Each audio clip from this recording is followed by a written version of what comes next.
नमस्कार, स्वागत है आपका रंगरेजी में डॉक्टर रचना यदुवंशी के साथ। कैसे हैं आप लोग?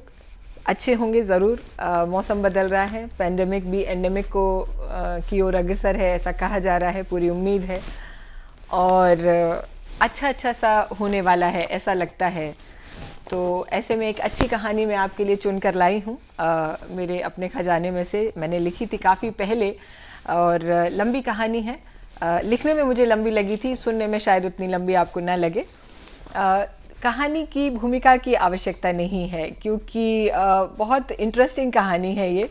मैंने जब लिखी थी तो मुझे बहुत मज़ा आया था, तो निश्चित तौर पे पाठकों को, ऑडियंस को भी आएगा। और एक बात मैं बता दूं आपको कि एक बात मैं एक लेखक के तौर पे आपको बताना चाहती हूँ कि देखिए, जब ऐसे कहा जाता है कि वो फिक्शन लिखते हैं या वो कल्पना, जैसे मेरी खुद की कहानियाँ, बहुत लोगों को लगता है कि बहुत कल्पना, कई बार मैं आपको बता देती हूँ कि कोई कल्पना का समावेश नहीं था, बहुत रियल स्टोरी थी। कोरी कल्पना कुछ नहीं होता, कहीं ना कहीं उसका सूत्र, उसका बीज मिलता है। फिर वो डिपेंड करता है कि लेखक उसको लेना चाहता है अगर समग्रता में, तो वो उसको एज इट इज़ रख देता है। जैसे मेरी कुछ कहानियाँ आपने सुनी, बिल्कुल कुछ मैंने उसमें अपना ऐड ऑन नहीं किया था। कुछ ऐसी चीज़ें होती हैं जो ऐसा लगता है कि बहुत इसकी आगे की कड़ियाँ बहुत इंटरेस्टिंग रही होंगी। तो इस कहानी में कितना ट्रुथ है, कितनी कल्पना है, कितना इमेजिनेशन है, ये मैं आप पे छोड़ती हूँ। बस इतना बताऊंगी कि ये कोरी कल्पना नहीं है। कहानी सुनिए। कहानी का शीर्षक है ताजमहल। अक्टूबर की ठंडी शाम में सूरज जैसे अपना खुद का अस्तित्व भूलकर खुद ही डूब जाने को आतुर था। ताज का दीदार कर उसके सामने वाले सफ़ेद पत्थर की ठंडी बेंच पर बैठने वाले इश्क मोहब्बत की कस्में खाकर फोटो खिंचवाकर जा रहे थे। मोहन बाबू के शरीर में जो कपकपाहट थी वो केवल मौसम का तकाजा नहीं थी, बल्कि सामने उसकी ओर पीठ किए केवल ताज पर एकटक निगाहें लगाए चारू थी। ये उसके सूट का गुलाबी रंग था या खुद की उसकी आभा थी जो उसके गालों को सुर्खियों में लपेटे थी, मोहन बाबू समझ नहीं पा रहे थे। मोहन बाबू दरअसल मुंह में चांदी की चम्मच लेकर पैदा हुए थे। पिता श्याम बाबू छोटे कस्बे के बड़े डॉक्टर थे।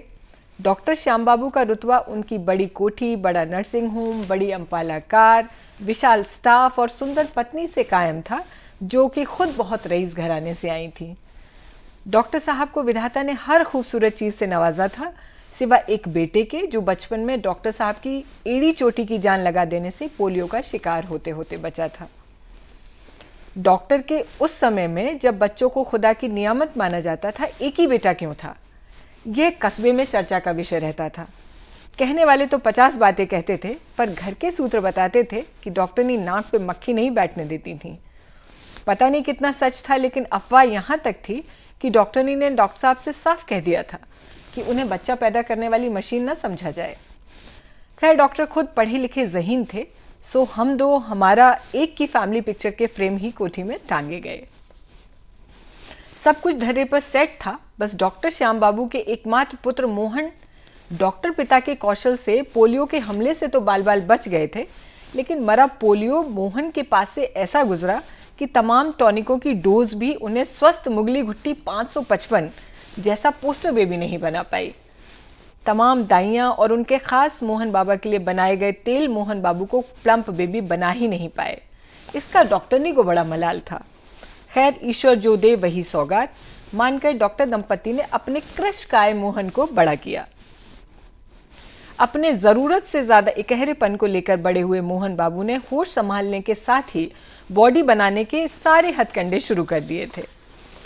बादाम के हलवे से लेके हमदर्द के टॉनिक की शीशियों का पिरामिड बनने लगा, किंतु मोहन बाबू की बाहों तथा जंघाओं में कोई ज़्यादा अंतर आ नहीं पाया। आई तो बड़ी मूछें, जिनकी सारी स्टाइल मोहन बाबू ने काट छाट कर आजमा ली थी कि कौन सी वाली से गाल भरे और चेहरा रौबदार लगता है। पिता डॉक्टर श्याम बाबू ने सारा विज्ञान समझ लिया था कि लड़का एक ही हड्डी का रहेगा, जबकि पराठे एक बार में 9 चीर देता था। सो उन्होंने तालीम पे ध्यान दिया और मोहन बाबू उनका विशाल नर्सिंग होम संभालने इस पर सारा जोर लगा दिया। डॉक्टरनी माँ थी, सो नीम, हकीम, मालिश, ताबीज़ में लगी रहती थी, किंतु युवा होते मोहन बाबू पर अब उनकी ज़्यादा चल नहीं पाती थी, लिहाजा सुंदर लड़कियों के फ़ोटो मंगाकर आगे का सोचने लगी। पिता की योजना कामयाब हुई और मोहन बाबू डॉक्टर मोहन बाबू बन गए। माँ के फोटो का जखीरा एकदम से बड़ा हो गया, यानी धड़ाधड़ रिश्ते आने लगे। ईश्वर का दिया सब कुछ था, बस एक ही डिमांड थी कि लड़की अति सुंदर होनी चाहिए। सुंदर, सुशील, गृह कार्य में दक्ष कन्या के सारे वैवाहिक विज्ञापन डॉक्टरनी खुद टिक कर लेती और घर आए फोटोज को फिर ताश की गड्डी सा फेटा करती थी। पहला इक्का निकला चारू के नाम का, जो बगल के शहर के नामचीन डॉक्टर की उच्च शिक्षित बेटी थी। पैसा और रसूख दोनों परिवारों का शानदार था। तो पहली रस्म जो कि लड़की दिखाई जाने वाली होती है, ताजमहल पर होनी तय हुई। मोहन बाबू ने टाई से जूते तक फॉरेन ब्रांड पहना और रईस बाप के ज़हीन बेटे का आत्मविश्वास का अदृश्य ताज पहनकर ताजमहल के आलीशान प्रांगण में पहुंच गए। चारू को पहली नज़र में दिलोजान दे बैठे थे मोहन बाबू, लेकिन चारू की भाव भंगिमाएं उनकी समझ से बाहर थीं। ताजमहल में देखने दिखाने की रस्म का मतलब यह थोड़े ही था कि बस संगमरमर को निहारा जाए। चारू ने सिवा उस श्वेत इमारत के और कुछ देखा ही नहीं। मोहन बाबू को तो कतई नहीं। जब बड़ों ने अकेले में छोड़ा तब भी मोहन बाबू के सवालों का तीर सा एक लाइन का जवाब देकर चारू जैसे समय काट रही थी। मोहन बाबू समझ ही नहीं पा रहे थे कि ये कौमारे की झेप थी या खूबसूरती की रुखाई। सिर्फ सवालों के जवाब पाकर मोहन बाबू भी कुछ खिन्न से हो गए थे। आपको कुछ नहीं पूछना हमसे? इस सवाल पर जो जवाब मोहन बाबू को मिला उसके लिए वो बिल्कुल तैयार नहीं थे। जवाब था नहीं। मोहन बाबू चारू का चटाक सा जवाब नहीं सुनकर सकते में आ गए। आगे उन्हें बहुत देर तक कुछ सूझा ही नहीं कि कहें क्या। मोहन बाबू को पैरों के नीचे ठंडा संगमरमर भी उस दिन गर्म महसूस हो रहा था। अक्टूबर में पहली बार उन्होंने पसीना महसूस किया था। हाथों की उंगलियों को मसलते हुए वो झेप मिटाने की कोशिश कर रहे थे। चारू की निगाहें अब संगमरमर की विशाल इमारत से हटकर अपनी खुद की हथेलियों पर टिक गईं। जब मोहन बाबू काफी देर तक कुछ नहीं बोले तो चारू ने मुखरित होकर पूछा, पूछेंगे नहीं? क्यों? मोहन बाबू का मुंह फिर से खुल गया था। इस बार चारू की मोहकता से नहीं बल्कि उसकी मुखरता से। सीधे शब्दों में कहूँ तो आप मुझे पसंद नहीं आए। आप बिल्कुल कह सकते हैं कि मैं एक उथली सोच वाली लड़की हूँ जो बाहरी व्यक्तित्व पर जा रही हूँ, पर मुझे कोई फर्क नहीं पड़ता, क्योंकि ये देखने दिखाने वाली रस्मों में चेहरे ही तो देखे जाते हैं और ये सब महज लड़कों के लिए क्यों होना चाहिए? आप मुझे देखना चाहते थे तो मैं भी आपको देखना चाहती थी। मुझे पता है कि मुझे खारिज करने की कोई वजह नहीं है आपके पास, लेकिन मेरे पास है। चारू ने एक सांस में अपनी बात कह दी थी। इधर मोहन बाबू के चेहरे पर आते जाते गोता लगाते भाव झप से बुझ गए थे। अब तक के जीवन में उनकी इस तरीके की बेइज्जती का ये पहला वाकया था। माँ का लाड़ और पिता का रसूख उन्हें हमेशा मनमानी चीजें दिलाता आया था और उन्होंने कभी ना तो सुना ही नहीं था। अपनी दुबली काया से दोस्तों के बीच मजाक का विषय बनने से पहले ही डॉक्टर मोहन बाबू अपनी साधन संपन्नता का ऐसा पासा फेंका करते थे कि सब चुप हो जाते थे।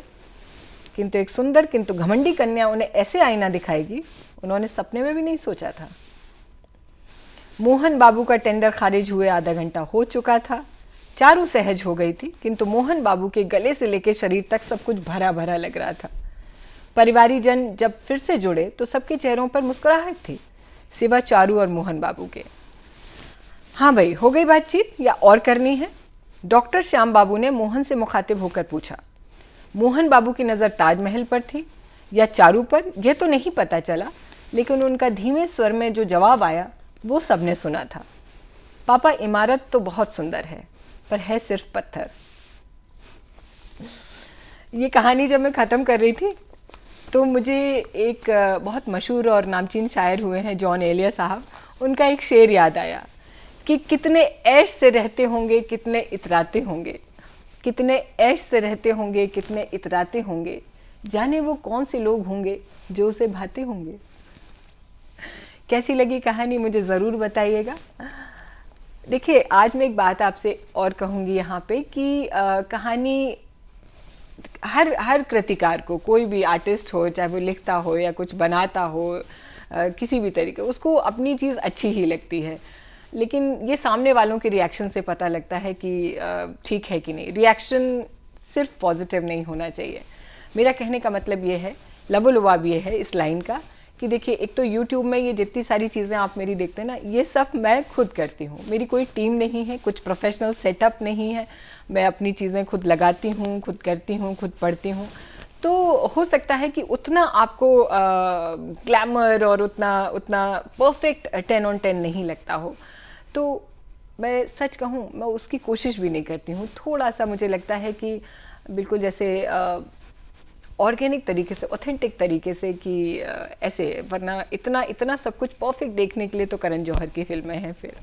तो मेरा बस इतना कहना है कि अगर इस तरीके की सेटिंग में आपको कुछ खटकता है, आपकी नज़र में कुछ खटकता है, या आपको सुनने में, कुछ कंटेंट में ऐसा लगता है कि यहाँ आप ऐसे कहती तो ज़्यादा अच्छा होता है ना, वो अगर आप मुझे लिखेंगे तो निश्चित तौर पे इम्प्रूवमेंट के लिए हमेशा जगह होती है, और मैं हमेशा स्वागत करूँगी आपके सुझावों का और आपके मशवरों का। तो बस इतना ही कहना है मुझसे कि तारीफ़ करिए, अगर पसंद आए तो ज़रूर तारीफ़ करिए, ना पसंद आए तो वो भी कह सकते हैं, लेकिन ना पसंद आने के कारण भी लिखिए कि आपकी चीज़ जो ये थी वो ये इसलिए अच्छी नहीं लगी। तो क्या होगा कि भविष्य में सुधार की संभावनाएं बढ़ जाएंगी।